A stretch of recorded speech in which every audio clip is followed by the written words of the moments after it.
नमस्कार मित्रों, एक बार पुनः आप सभी का स्वागत है। आज हम रीतिकाल की रीति मुक्त धारा, उसके प्रमुख लक्षण और प्रमुख विशेषताओं की चर्चा करेंगे। मित्रों, रीतिकाल की इस धारा को स्वच्छंद काव्य धारा, रीति मुक्त धारा कहा जाता है। हमारे मन में प्रश्न उठता है कि इसे स्वच्छंद काव्य धारा या मुक्त काव्य धारा, मुक्त काव्य धारा क्यों कहा जाता है। मित्रों, रीतिकाल का समय 1700 से लेकर के 1900 तक का समय है। इन 200 वर्षों की समयावधि में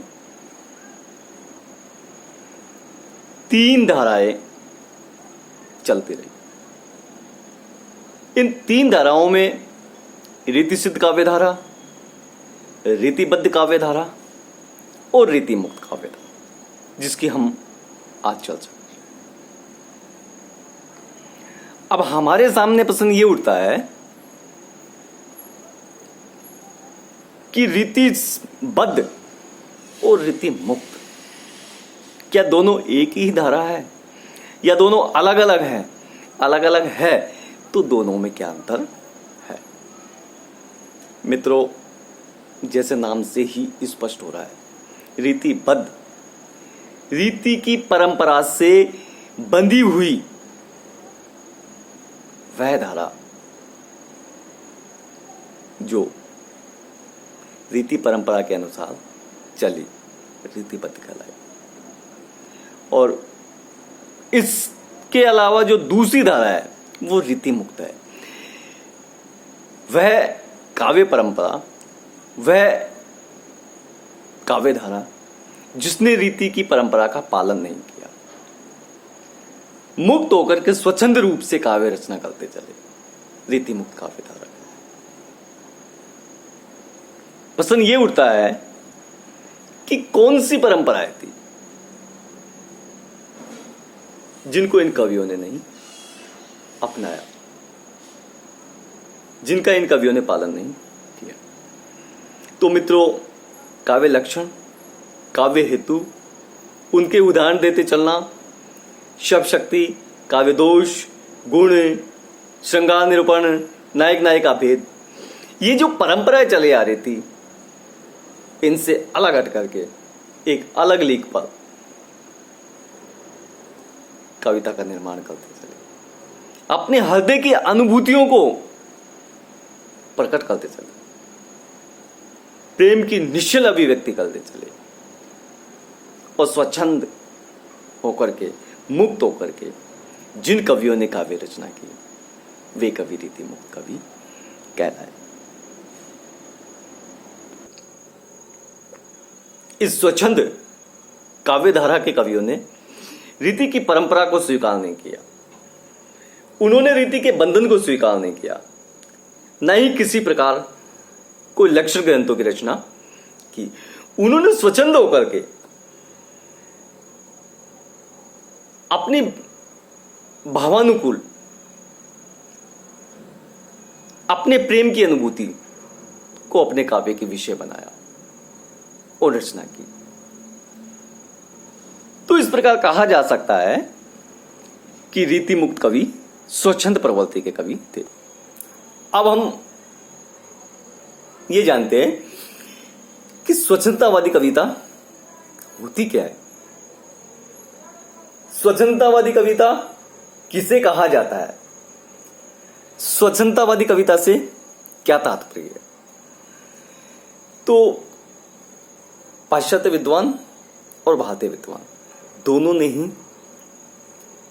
इस कविता पर अपने विचार प्रकट किए हैं, अपने मत दिए, और हमें इन दोनों ही प्रकार के विद्वानों के मतों को जानना आवश्यक है। तो इसलिए हम शुरुआत करते हैं सबसे पहले पाश्चात्य विद्वान विक्टर हुगो। मित्रों, विक्टर हुगो ने स्वच्छंदतावादी कविता के बारे में क्या कहा?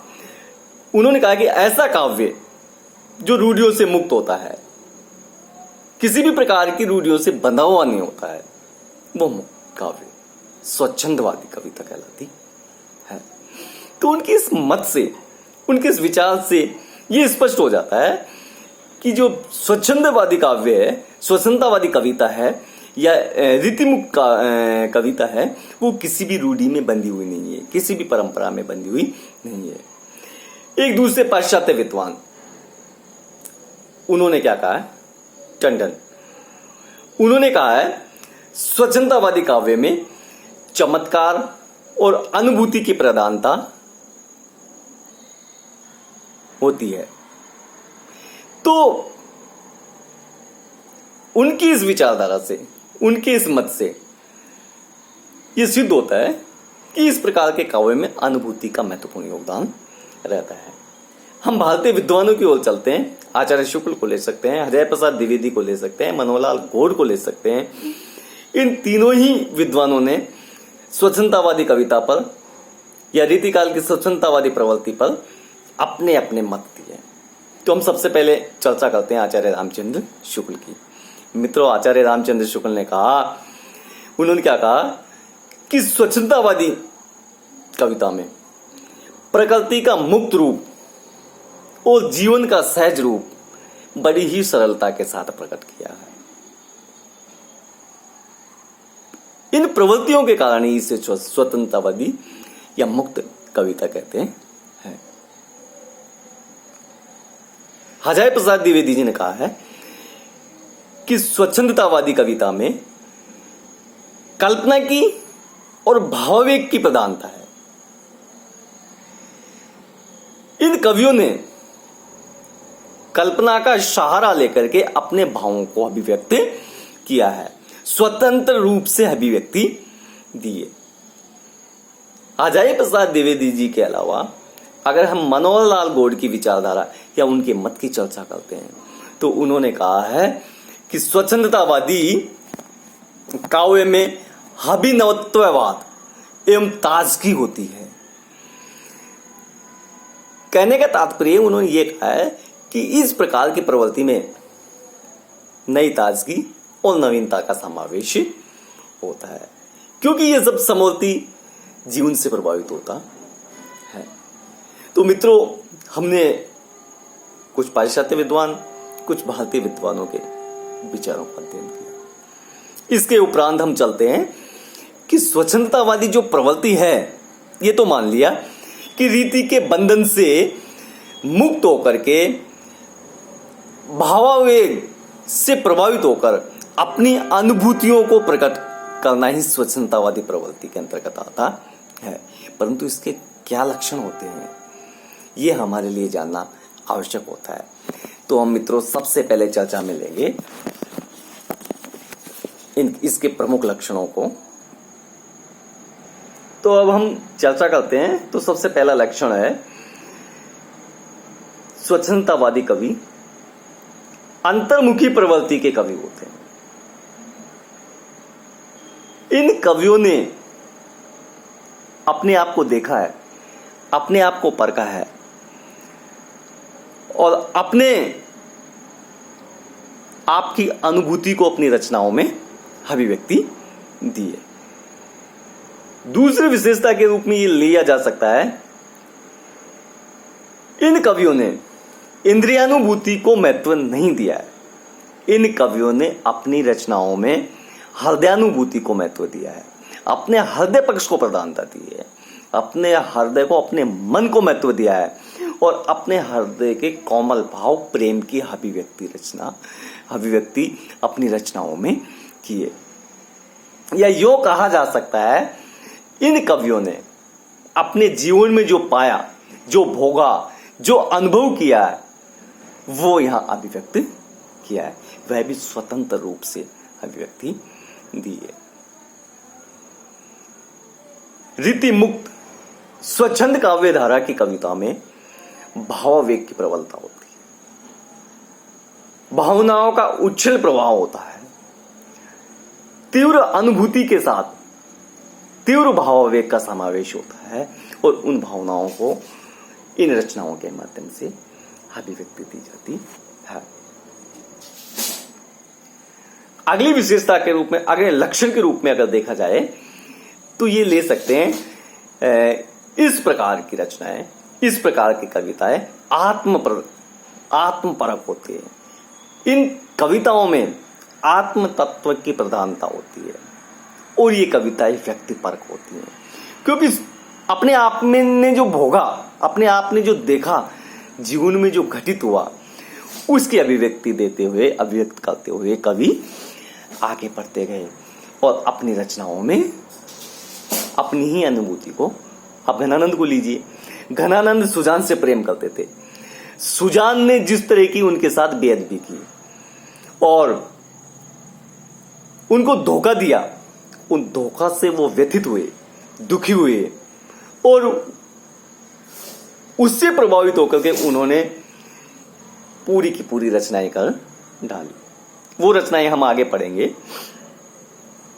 अगली विशेषता अगर लक्षण के रूप में ले सकते हैं, इस प्रकार की कविता रूढ़ि मुक्त होती है और समवर्ती जीवन से प्रेरित और प्रभावित होती है। बिना जीवन से प्रभावित कोई रचना हो ही नहीं सकती, परंतु स्वच्छंद काव्य धारा के कवियों ने अपनी रचनाओं में, अपनी कृतियों में अधिक महत्व दिया है इस प्रवृत्ति को। इसके अलावा स्वच्छंदतावादी या रीतिमुक्त कविताओं में व्यंजना की प्रधानता होती है। व्यंजना के साथ साथ स्वच्छंदतावादी कविता में रहस्यात्मकता का भी समावेश किया जाता है, रहस्यात्मकता का पुट भी पाया जाता है। मित्रों, इस प्रकार की कविता में कल्पना की प्रचुरता होती है। बिना कल्पना के अगर हम स्वच्छंदतावादी कविता की चर्चा करें तो अधूरी सी रह जाती है। स्वच्छंदतावादी कविताओं में भावना की प्रधानता है, रूप प्रधान कम होता है, रूप की प्रधानता कम होती है, भावनाओं का आवेश अधिक होता है। अंत में प्रमुख लक्षण के रूप में ले सकते हैं कि भाव प्रधानता होने के कारण इस कविता में अनुभूति को प्रधानता दी गई है। अभिव्यक्ति की कलात्मकता पर अधिक ध्यान नहीं दिया गया, या इसको यूं कहा जा सकता है, अभिव्यक्ति की कलात्मकता के स्थान पर अनुभूति की प्रधानता और उसको महत्व अधिक दिया जाता है। तो हमने मित्रों ये 9-10 इस रीतिकाल की रीतिमुक्त स्वच्छंद काव्य धारा की जानकारी के लिए पढ़े, या आप इनको यूं कह सकते हैं कि ये प्रमुख स्वच्छंदतावादी काव्य प्रवृत्ति के लक्षण हैं। अब एक दूसरी विशेषता आती है कि इसकी क्या क्या विशेषताएं हो सकती हैं। तो मित्रों, सबसे पहले हम अगर रीतिमुक्त काव्य धारा की विशेषताओं की चर्चा करें तो सबसे पहले हम विशेषता के रूप में ले सकते हैं, इस कविता में हृदय के भावावेगों को मुक्त भाव से अभिव्यक्त किया गया। स्वतंत्र होकर के हृदय के भावों की अभिव्यक्ति की गई, इसीलिए तो ये कविता रीतिमुक्त या स्वच्छंद कविता कहलाती है। दूसरी प्रवृत्ति या दूसरी विशेषता के रूप में ले सकते हैं, स्वच्छंद काव्य धारा के कवियों ने प्रेमानुभूति की अभिव्यक्ति आत्मपरक शैली में की है। अगर हम तीसरी विशेषता के रूप में लेना चाहे तो ले सकते हैं व्यक्ति प्रधानता। स्वच्छंदतावादी काव्य धारा में व्यक्ति तत्व को महत्व दिया गया है, व्यक्तिगत कविताएं हैं, क्योंकि इन कवियों ने अपने व्यक्तिगत जीवन में जो भोगा, जो प्रेम किया और उस प्रेम में जो सफलता और असफलता मिली और उससे जो अनुभव हुआ, उसका चित्रण अपनी रचनाओं में इन्होंने किया है। तो कहा जा सकता है कि रीतिमुक्त कविता है वह व्यक्ति प्रधान कविता है। इसके अलावा अगली विशेषता के रूप में ले सकते हैं, इस प्रकार की रचनाओं में प्रेम के वियोग पक्ष को अधिक निरूपित किया गया है। प्रेम के वियोग पक्ष की प्रधानता है व्यथा के भीतर कवि जीता गया, या यूं कह सकते व्यथा को भीतर ही भीतर इन कवियों ने पिया है और इन्होंने बराबर इसकी अभिव्यक्ति करते चले हैं। इसके अलावा इस काल की रचनाओं की प्रमुख प्रवृत्ति है, इन्होंने परंपराओं का और रूढ़ियों का त्याग किया है। स्वतंत्र होकर के, स्वच्छंद होकर के, मुक्त होकर के रचनाएं की है। प्रेम के उदात्त रूप का निरूपण किया है। इंद्रिय वासना का कहीं भी अंश नहीं है। स्वच्छंद, निश्चल और उदात्त प्रेम की अभिव्यक्ति दी है। स्वच्छंदतावादी कवि प्रेम मार्ग के धीर पथिक हैं। किसी भी प्रकार की स्थिति से, चाहे कितना भी बड़ा क्यों ना आए, कितना भी संकट क्यों ना आए, कितनी भी बड़ी व्यथा या कितना भी दुख क्यों न हो, अपने प्रेम के मार्ग से ये विचलित नहीं होते। धीर वीर गंभीर की तरह ये अपने इस मार्ग पर हमेशा तत्पर रहते हैं, हमेशा चलते रहते हैं। इन कवियों का प्रेम विषम प्रेम है मित्रों। हालांकि इस काल के कवियों की प्रिय की निष्ठुरता और निर्दयता का भी उल्लेख किया है, परंतु अनन्यता का गुण है, इनके प्रेम की एकनिष्ठता का गुण है। किसी भी स्थिति से विचलित होकर के अपने प्रेम मार्ग को छोड़ते नहीं है। काव्य की लाक्षणिक भाषा का इन कवियों ने प्रयोग किया है। फारसी काव्य प्रवृत्तियों से भी कहीं न कहीं ये काव्य, ये शैली प्रभावित है। उपमानों को ले लीजिए, कला को ले लीजिए, या नायक नायिकाओं के रूपों को ले लीजिए, तो कहीं न कहीं फारसी शैली का भी यहाँ प्रभाव पड़ा है। तो हमने ये रीतिमुक्त काव्यधारा के लक्षण, उसकी प्रमुख विशेषताओं की चर्चा की। अब हम ये जानना चाहेंगे मित्रों कि किन किन कवियों को रीतिमुक्त स्वच्छंद काव्यधारा में लिया जा सकता है, सम्मिलित किया जा सकता है। तो हम सबसे पहले ले सकते हैं घनानंद। मित्रों, घनानंद दिल्ली के बादशाह मोहम्मद शाह रंगीला के दरबार में रहते थे, मीर मुंशी के पद पर कार्यरत थे। घनानंद जी को दरबार में रहने वाली नर्तकी सुजान से प्रेम था, किंतु उस सुजान ने उनका साथ नहीं दिया और इसी से उनके हृदय में वियोग उत्पन्न हुआ। इसलिए उनके काव्य में प्रेम की पीर की प्रधानता है।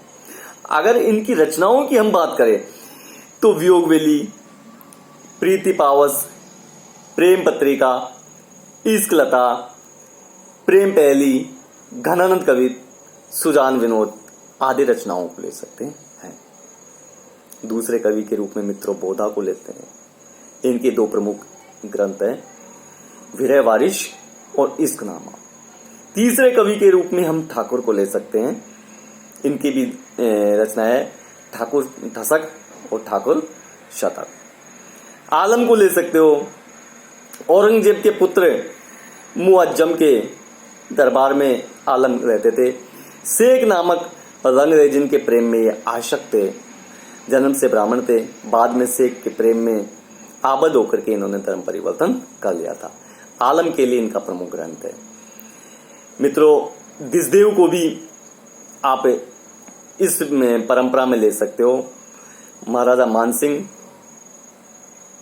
इनका वास्तविक नाम था। इन्होंने श्रृंगार लहरी, श्रृंगार बत्तीसी नामक दो ग्रंथों की रचना की है। तो हम ये कह सकते हैं ये 4-5 कवि हैं प्रमुख रूप से। इनको हम रीतिमुक्त काव्यधारा के अंतर्गत समावेशित कर सकते हैं। मित्रों, स्वच्छंदतावादी काव्य प्रवृत्ति के सभी कवियों ने प्रेम का निरूपण किया है। इस प्रेम का निरूपण किस प्रकार किया है सुनिए। अति सुदो स्नेहु को मार्ग, जय नेक सयानप बांक नहीं, तहां साचे चले तजे आपन पो, झिझके कपटी जे निशांक नहीं। घनानंद प्यारे सुजान सुनो, इत एकत दूसरे आंक नहीं। तुम कौन दो पाटी पड़ी हो लला, मन लेऊं पे देऊं छटाक नहीं। किस प्रकार गणानंद जी ने पालम भावना में अपने प्रेम का निरूपण किया है। उधर बोधा कहते कि प्रेम को पंत कराल महातरवार की धार पे धावनो है। इधर घनानंद जी प्रेम के मार्ग को सीधा बता रहे हैं, उधर प्रेम के मार्ग को कितना कराल और भयंकर बता रहे हैं। जिस प्रकार तलवार की धार पे चलना मुश्किल है, उसी प्रकार प्रेम के मार्ग पर चलना भी कठिन होता है। तो मित्रों, अब हम एक एक कवि का अलग अलग वीडियो में अध्ययन करेंगे, उनकी संपूर्ण विशेषताओं का समावेश करेंगे। तब तक के लिए धन्यवाद।